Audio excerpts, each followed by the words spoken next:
So that's appreciate everyone being here. That is an opportunity for me to just remind folks as we're here that we are definitely recording the session. So for folks who registered but aren't here, not that they can hear me, and for those of you who want to share this with colleagues who might not be able to be here, we'll definitely be getting the recording out to everybody as soon as we can. So it's typically best case 24 hours, worst case 2 days instead of 1.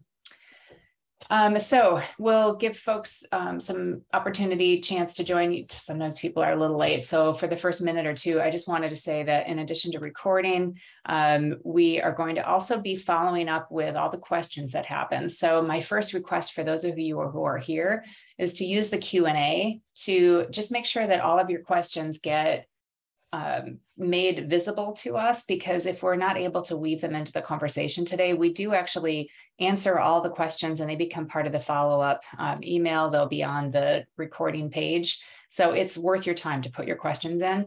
And I would say so far, every webinar that we've done, we've probably had 3 or 4 questions that were interesting or complicated enough to inspire a follow-on webinar. So we would love even big questions if we think we can't answer them all at once. All right, so before we get going, I'll just say hello. My name is Laura Caldy, and I run sales and marketing for Applied Frameworks. And I love it when I get to be in the position to be the host of a webinar, because then I also get to ask my questions of our esteemed guests. So we have 2, Joel Bancroft-Connors and Rachele Maurer. So I'll let both of you make a quick introduction before we get going here. So Rachele, you want to go first?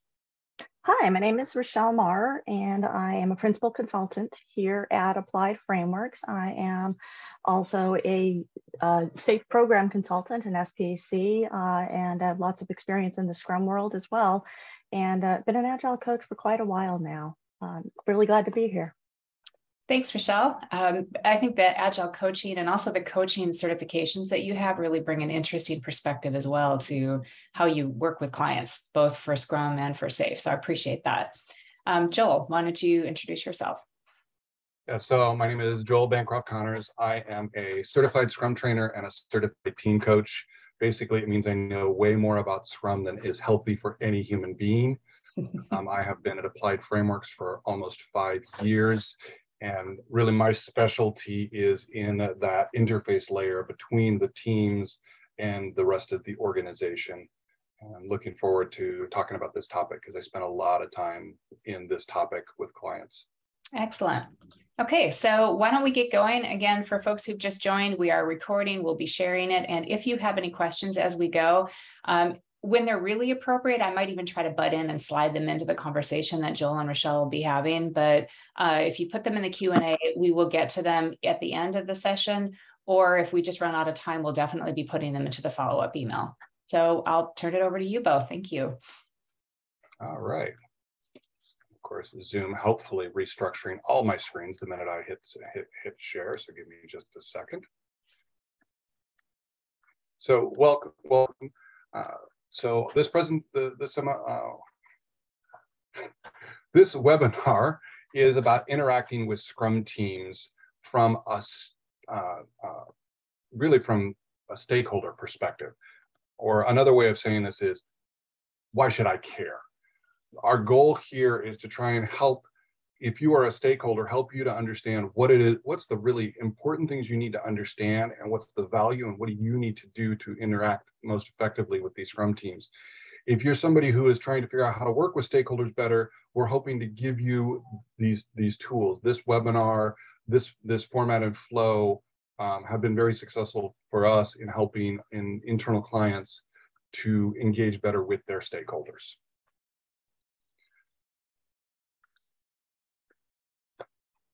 Rachele. So yeah, so why are we here? If you're a stakeholder, why do we care about software? Well, take a look at this quote. You know, every business is a software business now, and achieving a state of business agility means that the entire organization, not just development, is engaged in continually and proactively delivering innovative business solutions faster than the competition. Now, this is a quote from Dean Leffingwell, the creator of SAFe. That not just development is so key, because it's really all about looking at things from an organizational perspective. And if you're a stakeholder, you definitely have a piece of this. So let's go to the next slide. And just, think about if you maybe you're not part of development, think about the things that you care about. Think about the things that you are thinking about every day in your work, maybe some of the things that keep you up at night, and when it comes to the applications that your company's creating, is it customer service, customer experience? Are you worried that, you're delivering the right things at the right time?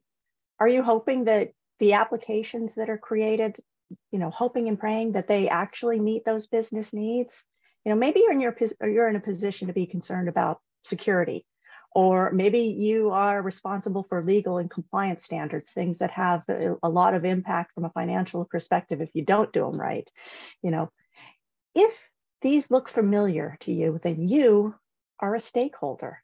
And if you're on a Scrum team and you're not a stakeholder, we're hoping that this is going to give you some language to use with stakeholders so that, they can better understand you. It's all about building a partnership. And that's what we're hoping we can leave you with today. Let's go to the next slide. So maybe you've experienced some of the following things. Maybe, if these look familiar, have you missed a business opportunity before? Have you received something and realized, oh my gosh, this application is not what we wanted. This feature was not what we wanted. There was some kind of disconnect. We're always on time, right? Maybe not. And really the last one, looking at, you just have no idea what's going on. You feel like you're talking to a brick wall between development and stakeholders. It can be really frustrating. What's that feel like? It can be, really hard. So tell me, let's go to the next slide. If you've experienced those things on those last slide, think about what would it be like if you could get some of these things. We've looked at your pain points, we've looked at the things you care about, but how do you feel about the things you're seeing here? Do any of these things resonate with you? What would it be like if you could generate value rather than just, making products, but having products that are really organized around the value that you've discussed and needed, and you're in sync with delivery? Do you want to have products that have good design and quality? What if you could respond to change quickly? Instead of change being such a bad thing, it was something like, great, we're able to do this and we're going to be able to stay competitive with these. And how about the idea of really focusing in on what the customer needs and wants? And what if everything revolved around the customer? I have good news for you.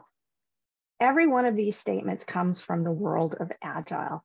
And Joel's going to tell us a little bit more about how you can partner with development teams. So Joel, go ahead. All right. So what we want to do is we want to address Agile practices are here to solve your problems. I want to kind of give you a quick introduction to what this is, give you some of the vocabulary so you understand and you know where to dig more. And then when we're that, we're going to kind of talk about, okay, great, what does this mean as a stakeholder? And Rachele and I will give you some scenarios of things. So let's start with the Agile Manifesto.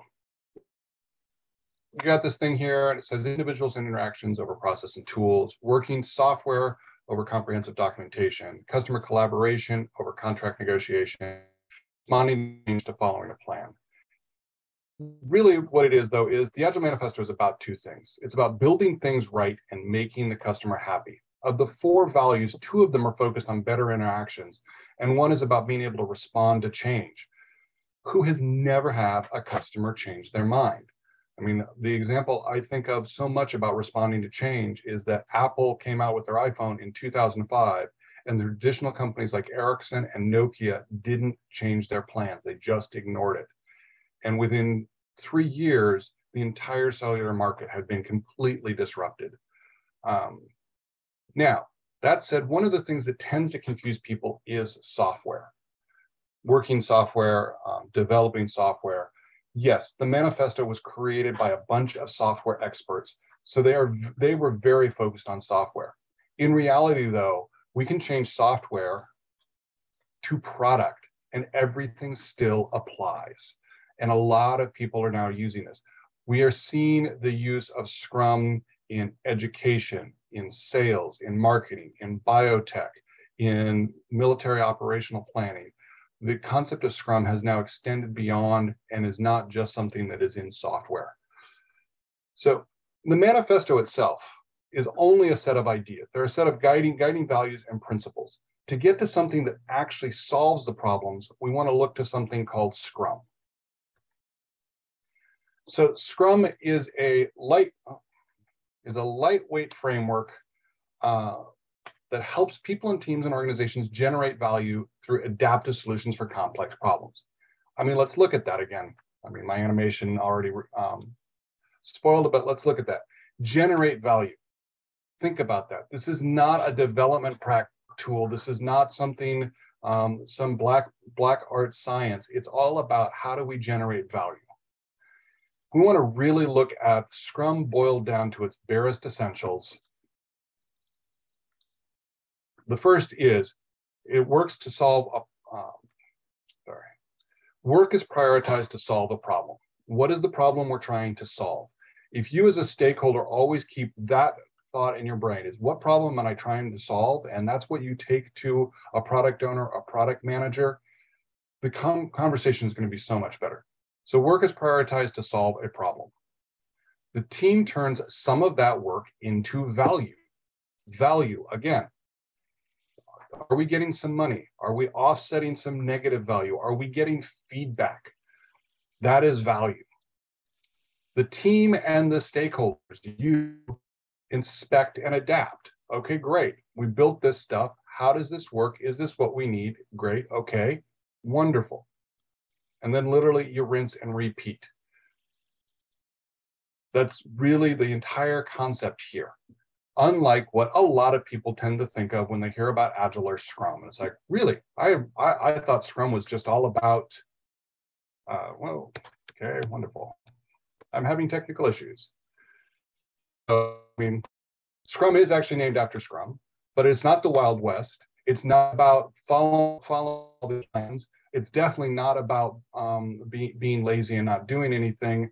And of course, my favorite is a lot of people think about Scrum being a request goes in, the magic happens, and something comes out. That's not what Scrum is. Really, Scrum at the very core, Scrum is all about transparency.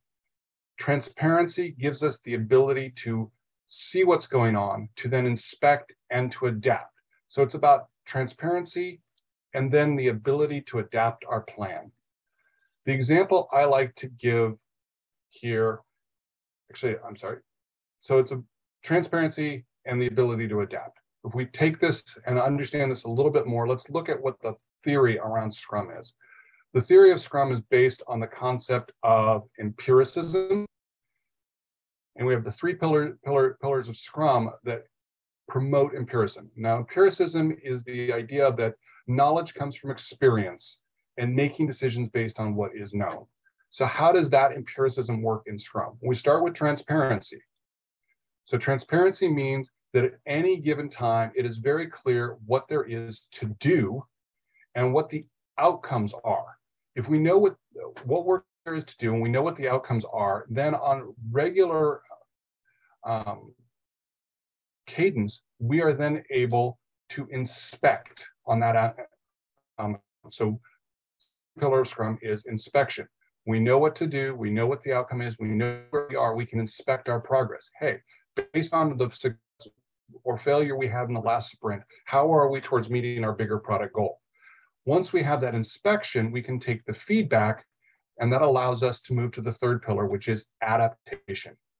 Adaptation is, okay, great. We're off schedule now. What do we need to change in our plan in order to meet the schedule that we want? And that allows us our new plan. So again, empiricism. Knowledge comes from experience and making decisions based on what is observed.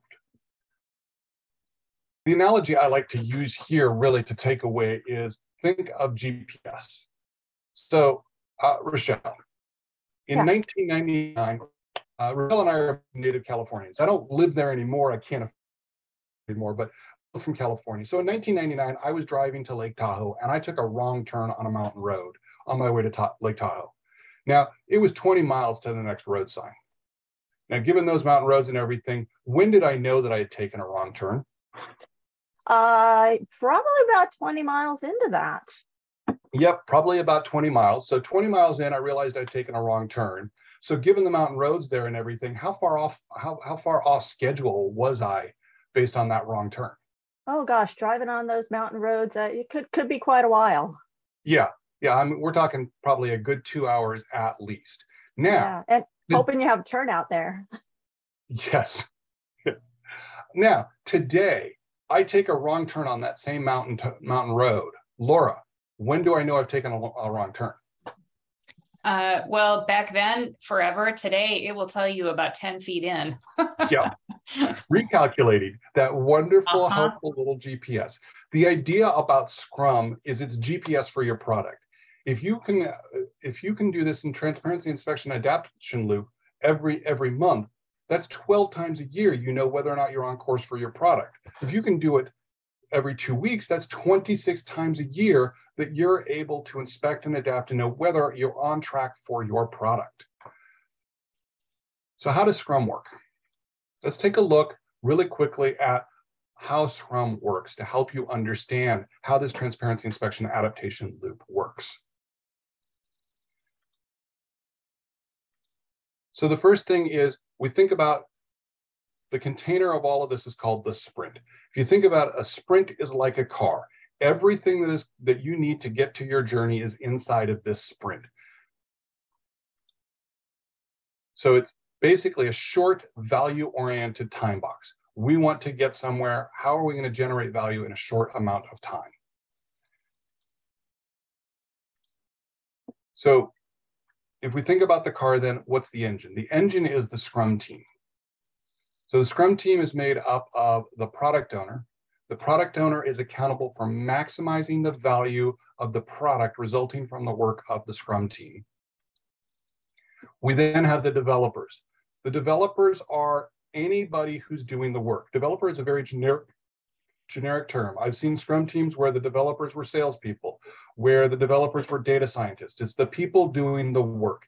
It's a cross-functional team, all the people that are, like, as I like to say, and they are committed to delivering an increment of usable work every sprint. You've got Scrum Master. The Scrum Master is kind of that person who creates the space. They are, if you're thinking about a trip, they're the person that's making sure everybody remembered their toothbrushes, making sure that we've got the maps. They're making sure that the trip can be successful. They are that space holder to ensure the team itself is able to be successful. So now we've got an engine. If we've got an engine, we've got to fill the gas tank. So the car needs gas. The product backlog is the gas tank for a Scrum team.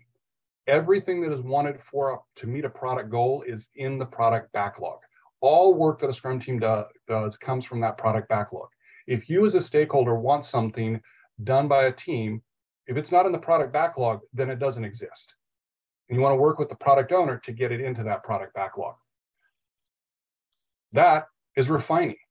Just like with a car, I can't go to an oil well, pull oil straight out of the ground and put it into my car. I have to go and refine it. If you've got a big idea about something you want to do, you have to work with the product manager or the product owner to refine that work down into something that can actually go into the team's gas tank, into that product backlog. So now we've got a gas tank. The team's got gas. It can start the engine and get the sprint moving. Let's look at how does a sprint work. So we start with sprint planning. In sprint planning, it's the why, the what, and the how. Why are we doing this sprint? What is our short-term goal? Everything that we're doing in this sprint should contribute to that short-term goal. We are working on calendaring this sprint. We are not going to take in a login, work to fix login. We're going to focus on calendaring so we can get that right. Focus is super important to success.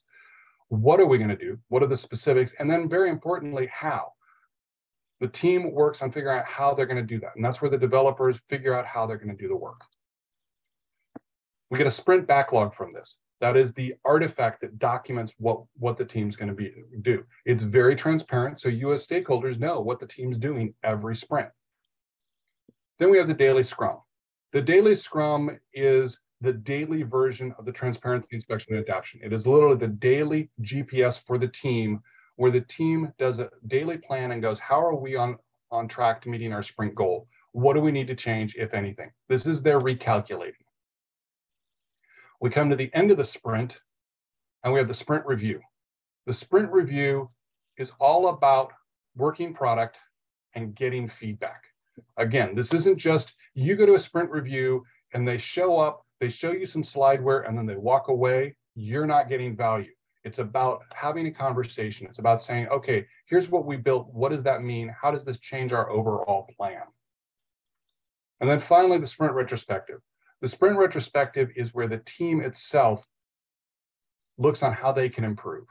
So at the end of every car trip, the team's going to go, okay, great. How can we make our next car trip better? How do we make sure that we don't forget the snacks next time? How do we make sure that we space out our bathroom breaks correctly? So the team is constantly looking at how they're going to get better. Now that's Scrum in a super fast nutshell. That said, there's a lot here, and guess what? You can ignore most of it. You are the stakeholder, that's you, and you get to ignore all of this stuff in the middle. What you care about is, are you helping to make sure that the gas tank is getting filled? And are you at that sprint review to give feedback on what they've built so that they know whether or not they've built? If you never want to say that's not what I wanted, then go to the sprint review, because that gives the feedback to the team so they don't build for 6 months in the wrong direction before you get there and are able to say, hey, that's not what I wanted. Now, that is Scrum at the individual level. If you're a stakeholder and there's just one Scrum team, it's pretty easy to interact. That said, what happens when you need multiple teams to build your product?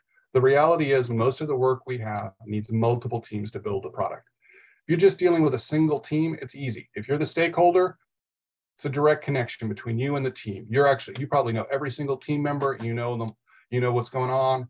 It's great, it's awesome. Anybody, really, if you're dealing with a single team, you should know the developers. You should have a relationship. The product owner is the person that guides that team, and you are still an expert who should be having conversations with those developers, know them by name in the sprint reviews. However, what happens when you bring in a second team? With a second team, it's fairly simple.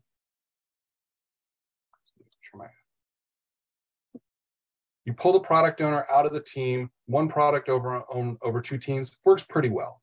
That doesn't scale long-term though. And if you start adding more teams, say you add a 3rd team and a 4th team, 5th, 6th, 7th, at that point, how do you interact with that large set of a team?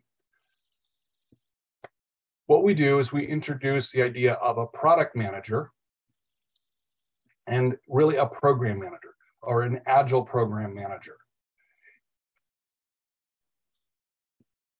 So all of the teams work through that product manager. So all the product owners are interacting with that product manager. The product manager sets the overall vision, and then each product owner is responsible for making sure their team contributes their part to that overall vision.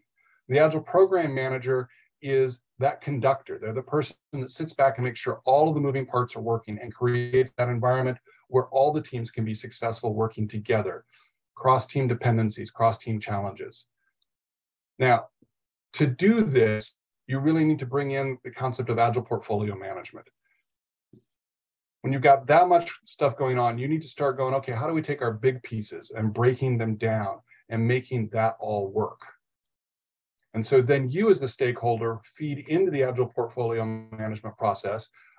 In certain things that's called portfolio Kanban, you feed into that. That feedback goes into the product manager. The product manager feeds back into the portfolio process and back to you. And you create a loop of planning on how we're going to do this larger stuff. Now, this is a scaling product solution. One of the leading scaling techniques today is called and they use the concept of a release train. Release trains, though, have been around for a long time. I was on release trains back in the 1990s when I was a product manager. The whole idea is, how do we get everybody onto moving in the same direction and moving towards all of that? Rachele, again, I deal with the team level a lot. Any other thoughts about the scaling and how that impacts the stakeholder? Yeah, it's important, as you mentioned, it's going to really be important to build that partnership specifically with the product manager. There's a lot more work that's involved as a stakeholder that goes into things, but it's going to pay off if you're actually going to be involved and going to the product manager with, what are my needs? What are my opportunities? What problems do I have? They can help distill that and work with this with the Scrum teams. The other thing that's important is not just to attend sprint reviews, but attend system demos if they have those, which are demonstrations of different pieces all integrated together. That's as a stakeholder, you're really going to get a lot out of that and be able to provide a lot of feedback. So this looks an awful lot like. So what I always think about when I look at the SAFe big picture is that Scrum teams are almost assumed that they'll end up being part of that. And so, what's really interesting for me about looking at where Scrum fits in is that because they're assumed oftentimes in a SAFe implementation, I think some of the things that you guys are highlighting here, which is really important, is, okay, they appear there and they're assumed to be highly functioning and organized correctly. And maybe some of the stakeholders misunderstand or don't even understand what's going on here. And so what I'm really appreciating that you guys are talking about is, well, what's actually happening at that team level that really helps each one of these teams in an art, if you're thinking about SAFe, that they all are producing value in a very predictable and a very kind of consistent way, so that stakeholders appreciate the interaction because they're helping the teams focus on the right things, and they have the confidence that when they do that, what comes out at the end really is producing an awful lot of value. So I appreciate the kind of deep dive here into maybe some assumptions about what actually happens at that team level and how multiple teams end up interacting with product management when you're looking at scaled situations. And so I don't know if anyone else on the call today has any questions about that, but I just wanted to kind of point that out, where I'm liking the idea of drilling in to see, well, what's actually happening at these teams that we all assume are functioning well when you're looking at scale. I think it's a really good point, and it's actually an area that I've spent a lot of time, and it's a lot of frustration. One of the things we've seen in a lot of failed SAFe implementations, and we have been brought in a lot to help companies that have gone SAFe and have challenges. One of the things we see is that people forget this fundamental building block that Dean Leffingwell, the founder of SAFe, and even Chet Hendrickson, who's over in the radical Scrum, isn't a big proponent of scaling at all, both agree that if you're going to scale, the very first thing you need is a team that can make and meet commitments. And so one of the things we find that in a lot of stuff is, you've got the arch running great, the portfolio is running great, and everything still is failing. It's because they've assumed the teams are good, well-functioning Scrum teams or Kanban teams. And in reality, maybe they haven't gotten the right coaching, the right support there. So yes, to be able to scale a team, you have to have teams that can actually make and meet commitments. Yeah, I know that we're not going to go into like how this all fits into the SAFe environment, and so I don't want to totally derail this conversation. But I think, for folks, what we're really talking about here is that team and technical agility dimension of the kind of 7 core competencies of SAFe and business agility. That's basically the business agility framework. So team and technical agility is clearly super important, and so I think what is really great here is that you're kind of drilling into, well, what does that really mean, especially if you're the stakeholder, right? And how can I positively impact that system, or what might I be doing that's accidentally impacting that system negatively? Right. So there are a couple of questions that are coming into chat, and I'll do my best to kind of translate those. But again, if you put them into the Q&A, then if we can't get to them in the session live here, it's a lot easier for us to make sure that we respond to them afterwards in the email and follow-up information that we'll be sending out to everybody. Hey, go ahead, Rachele. I was going to say there's one, if you go back to the other slide, there's one question here from Cynthia that's in the chat that I think is worth looking at right now. All the questions are worth looking at, but since we're on a time frame, but really if we see this all here, so there's multiple levels of stakeholders. How do you see that interaction working? And I've actually, worked with Agile release trains where, there's the concept of big room planning, or PI planning is what it's called, program increment planning, and having the multiple stakeholders, because you're going to get stakeholders from different groups. You might have stakeholders from security, you might have stakeholders from marketing, you might have stakeholders from another group, and having them be able to be part of that big room planning. They get so much value out of it because they see what they're actually going to be getting. And and they're also partnering, everybody's partnering with product management.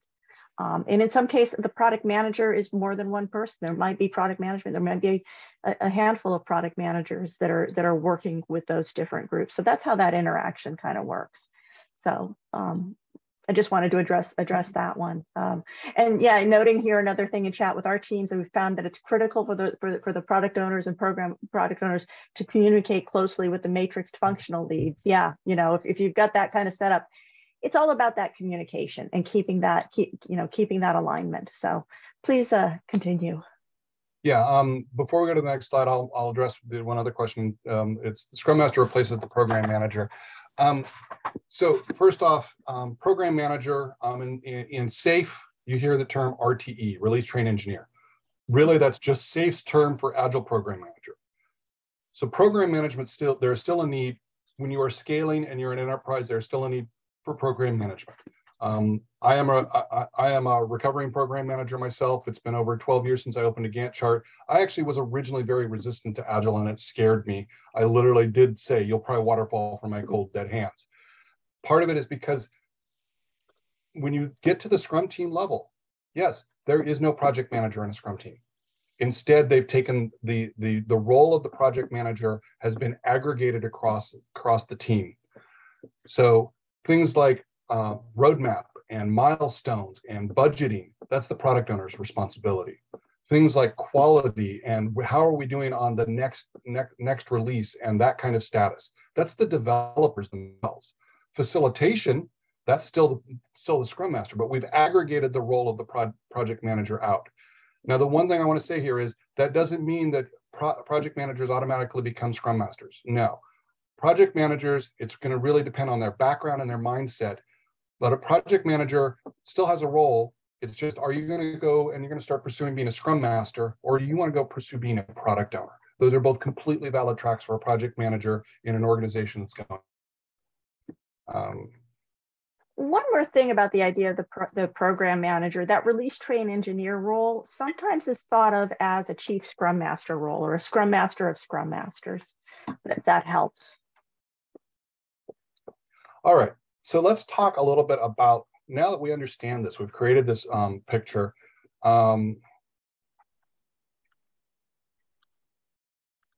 Let's talk about as a stakeholder. Yeah, if I was a stakeholder, where would I fit into all of this?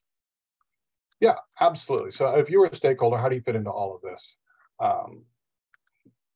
So let's look at some of the things. Wow, I thought we fixed that. That's supposed to be, nope, it's all one thing, sorry. So opportunities, come with opportunities and problems to be solved. A Scrum team is built for solving problems and generating problems. Give them opportunities and problems to solve. Don't just say, here, do this, build me a blue button. Tell them what the problem is. Let them come up with the smart solutions to solve it. Next is attend the sprint review. As a stakeholder, this is the way you give feedback. You provide feedback and you ask lots of questions. Without that, the team doesn't know if they're on the right track. They're going 20 miles down that mountain road, and then by the time they figure it out, it's going to be too late to actually give you what you want. If you want what you want, you need to give them the feedback as they're going to let them know they're going in the right direction. Help with impediments beyond their control. The Scrum Master is going to come to you and say, hey, we're having a challenge with this organization, or maybe this person's not showing up. If you're a stakeholder, part of your job is to help that team to be successful by helping them to fit in with the whole organization. And then also, is let the team focus. A focused team gets more work done faster. It's the concept of stop, starting, start, finishing. It may be a pithy saying, but it actually adds value. If you have 3 projects and they're all important, the math proves out that if you do them one at a time, one after the other, they will be completed faster than if you try and do all 3 projects at the same time. If the team, you've given the team a backlog and they're working on something, they're in the middle of a sprint, wait until the end of the sprint before you ask them to do something different. Let them focus and they will get more work done for you. So I shouldn't, if I'm a stakeholder, I shouldn't just ask my favorite developer for help with a side project? No, because the thing is, then you don't have focus. And if that developer does that, then maybe they're not able to help another developer. And the whole idea is the human brain loves cadence, it loves predictability. If the team knows, here's what's expected for me the next 2 weeks. They know that every day at 8:30, they go to the daily scrum. They know that every Thursday at 9 a.m., they have sprint planning. That predictability actually creates flow and it creates momentum. If you allow that flow and momentum to happen, you will actually get more work faster than if you hit them with the things going, oh, this is important, I need it right now. Everything goes into the product backlog and you work with the product owner to prioritize what gets done in the next sprint.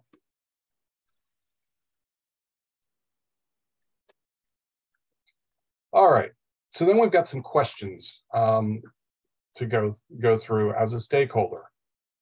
So I have a new idea. What do I do?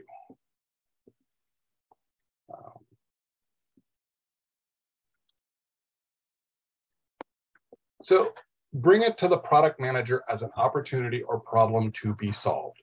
And remember, we talked about that. The product manager sits above product owners. If you only have a single team, you take it to the product owner. We can go in the difference between product manager and product owner, kind of beyond the scope of where we are right now. If you're the product manager as a stakeholder, bring it to the product owner as an opportunity or problem to be solved. Your big job is to help the product owner understand the value and how it compares to work already in the backlog. If you've got a new idea, that new idea is completely valid. However, they need to understand where it ranks to all the other ones. We can't have everything as a P0. If everything's a P0, nothing ever gets done. So be ready that if you come with a new idea, say, I've got this great idea, and because of that, these 2 things here are lower priority for me now. Please put this there. And recognize that if you bring a new idea, that means that something that was already on the plan may drop off. That gas tank can only hold so much. If you want to put a different kind of gas in, you've got to take some gas out first. And then be available for refinement. You want stuff done right, be available when they're figuring out how they're going to build it. When you're refining the gas to put in the gas tank, as a stakeholder, you want to be there to help answer the questions of the developers that are going to do the work for you.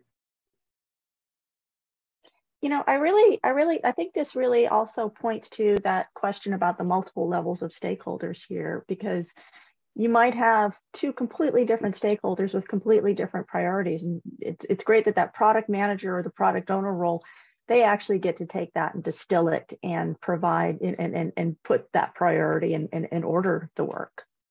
That's one of the ways that works. Yeah, one of the things, Rachele, that I like to think about is that product manager has the ability to hold a long time horizon and a short time horizon in their brains at the same time, right? It's the kind of that role of the product roadmap where far out in time is a vision and close in time is specificity. And they're that one role, that one person who enjoys thinking about both long-term strategy and translating that into shorter term specifics or shorter term tactics. So it's almost like there's always a place for every idea The question just is, how far out in the future does that sit, and what its relationship is with the things that are already in the roadmap or already in the backlog? Definitely. All right. So then more near term, I have a bug. What do I do? So the first thing with this is you want to bring it to the product owner as a problem to be solved. Instead of saying login is broken, say the user cannot log in from a mobile device. What is the specific problem? What is the impact? That's important, is to understand the impact. How many users are impacted? How many partners? Is there a workaround? Not every bug needs to be fixed right now. Sometimes it's a business decision to not fix something because the time spent to fix it will offset being able to deliver new value. Understanding that impact allows people to make better decisions. And by the way, the product owner is the one that makes the decision here. The product owner, working with the stakeholders, decides if a bug gets fixed, because it's a business decision. And that's an important thing, is as a stakeholder, recognize you're the business. You get to be involved in this. You may choose to ship with an ugly, nasty bug that's going to cost support $1,000 every single phone call, because you're going to get $50,000 a week in new revenue. That's a business decision, but you need to understand the impacts. And then, of course, be available, again, for refinement and to answer questions. Even if it's a bug, people are going to have questions, and you need to be available to answer those questions. If you raise an issue, recognize people are going to ask you questions about it.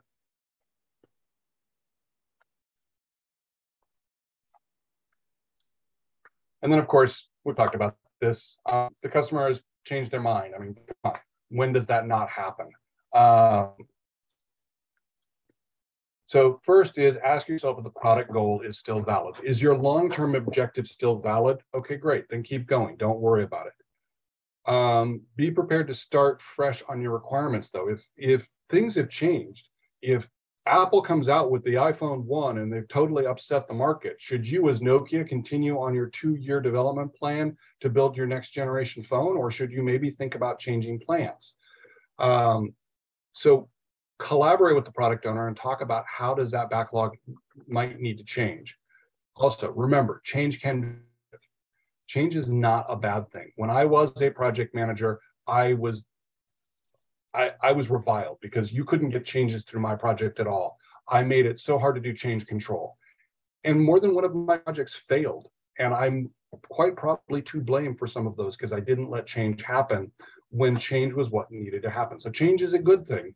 You just need to understand it and work with it in the right contexts. Finally, of course, the age-old, are we there yet? Are we there yet? Or in business terms, it's when will we be done? A couple of things. Estimates are just that, estimates. If the team says it's going to take us 6 months to do this, that's an estimate. They don't know. The best way to do things is to actually get data. So first thing is, estimates are better as a comparison. Hey, we did this kind of work last year. This kind of looks like about the same. So we think it's about similar to this, as opposed to just looking at that going, oh yeah, that's going to take 1,000 hours. Anybody who says that's going to take 1,000 hours has no clue. Believe it and recognize you need more data. Estimates change as you learn more about the work. When somebody gives you a t-shirt size, they don't know a lot. And so they'll say, oh, I think that's an extra large, which may be about 9 months. But as they get more detail, then they're going to know more. So recognize that your data is going to change as you get more data. The last thing is, stable teams who can focus can better answer that question. If you let the team stay together, you let them work, their estimates are actually going to be more accurate.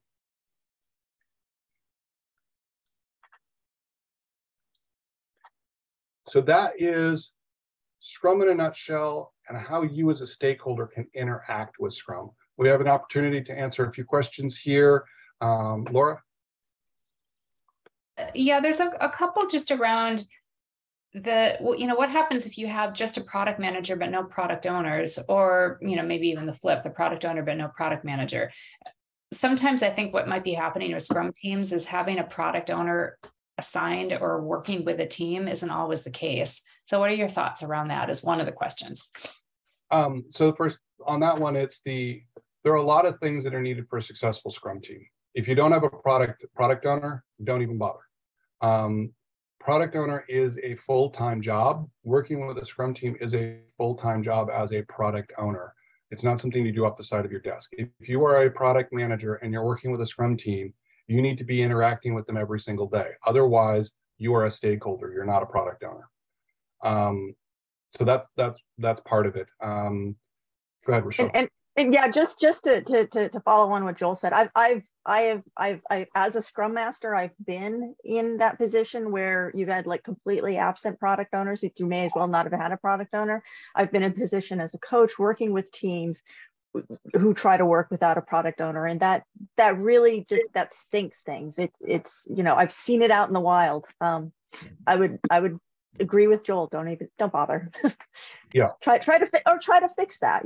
Look, really encourage the organization. Hey, if this is what you're doing, let's bring this in and let's really do it. Is this where a business analyst fits in? I know this is a role that's been around a long time, but one of the questions that I often get is, what does a business analyst do and where do they fit into an agile organization as we start to introduce or scale Scrum? Yes. The thing is, a business analyst is very, very narrowly focused, and the problem is, remember, we want the team to get involved in refinement as much as possible. A group of developers is smarter than any individual. If you have a business analyst on your team, yeah, you could potentially move them up into becoming a product owner. There are skills that they will need to take on to become a product owner, and there are things they're going to need to let go and let the team do. So yes, business analysts can be there. I don't think there's a role for a business analyst on a Scrum team. However, I think business analysts can make perfectly good product owners working with a product manager. Okay, so that might be the evolution of that role as well, which is there might be some business analysts who really want to be and would make awesome product owners. Oh yeah. Yeah. Yes. Okay, we'll take somebody raising a hand, but maybe I see there's a question now. Yeah, there's one question here, and then I know we're getting close to time, so if there's anything else that people hope they could hear some feedback on, again, put it into the Q&A, and if we don't get to it now, we'll definitely get to it in the follow-up. So should all testing like SIT and UAT cycles be completed during the sprint? That's a great question. This kind of goes to the idea of definition of non-quality. And no, not necessarily. If you are a single team, the goal is that your work, anything you get done at the end of the sprint should be able to be released into production. That being said, when you start dealing with multiple teams and everything, you may not have that luxury. The team should always be trying to go towards the goal of, we're done. We're 100% confident you're not going to find any problems. That said, the organization may still have some overall integration testing that they do. The goal there, though, is that is validation. It's not where testing happens. Developers should be held accountable for anything that escapes their sprint. One of the metrics I like to recommend that teams track is escape defect. An escape defect that is anything that is found after the sprint ends. When you finish sprint review, if anything's found, no matter if it's in UAT or in production, that's an escape defect, and that's something that reflects against your team. And one thing that I'm seeing that happens that we've been talking about for years, and I'm actually seeing being brought in more and more, is the idea of automation and automating testing, and bringing, lessening the need, or making the idea of UAT having it be a less time and less effort, because that those things have been looked at. I see that happening a lot more these days. Mm-hmm. Yeah. All right. I think we've answered all the questions as best I can tell. We'll be sharing the recording out in the next day. And if you have any other feedback or suggestions for other webinar topics, we would love to hear from you. So please get back to us. Let us know what you would like to have. And we thank everybody for giving us your time. Any parting words, Joel or Rachele, before we sign off for the day? No, I mean, again, happy to help, and feel free to reach out if you have any questions. Yeah, and thanks so much for being here and joining us today. Really appreciate it. Have a great day, everyone. Yep. Thank you. All right. See everyone on our next webinar. Bye-bye. Bye.